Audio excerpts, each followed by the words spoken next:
carbon capture and storage, or CCS, ever becomes commercially viable, this giant power plant in West Virginia might be the reason why. Our process starts at the outlet of the flue gas desulfurization system, which is the large stainless steel vessel. Coming out of the hood, you see two white ductworks leading to and from our capture facility. Brian Sherrick runs American Electric Power's CCS test plant here along the Ohio River, where AEP is gearing up the first ever large-scale carbon removal and storage. This test rig, developed jointly with Alstom of France, is attached to a 1,300 megawatt coal-fired power plant, built back in 1981. This plant uses more than 7,000 tons of coal a day and emits 8.2 million tons of CO2 each year. But if CCS works, plants like this one could see CO2 emissions drop by up to 90%.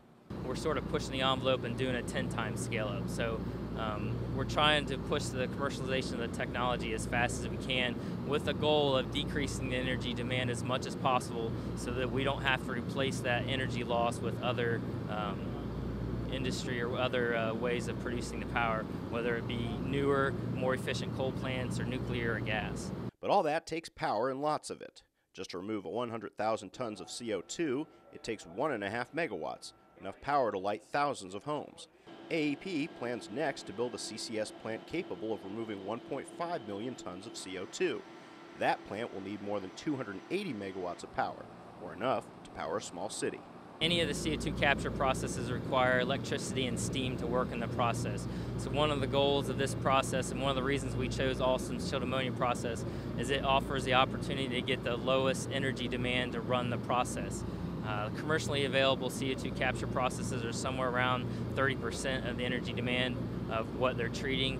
The goal of the chilled ammonia process is to get down to 10 to 15%. And once the CO2 is captured, it has to be stored. AEP is securing the CO2 in these wells here, drilled 1.5 miles deep into saline aquifers. Deep enough not to be a threat to the water table and the surrounding community, the company says. This area is 85 feet or above.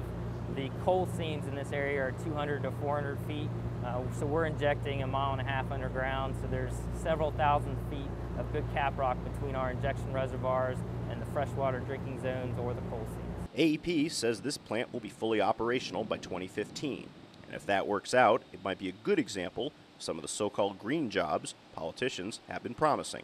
Not only will CCS provide construction jobs building the new infrastructure, but utilities will have to build essentially a new power plant within a plant, and that means people working around the clock to run them. If CCS were to go on a commercial scale, we would have to build a control room like this, very similar. We would probably have to add 3 to 6 more people to run that control room in that process. But AEP says it can't do it alone without the help of Uncle Sam.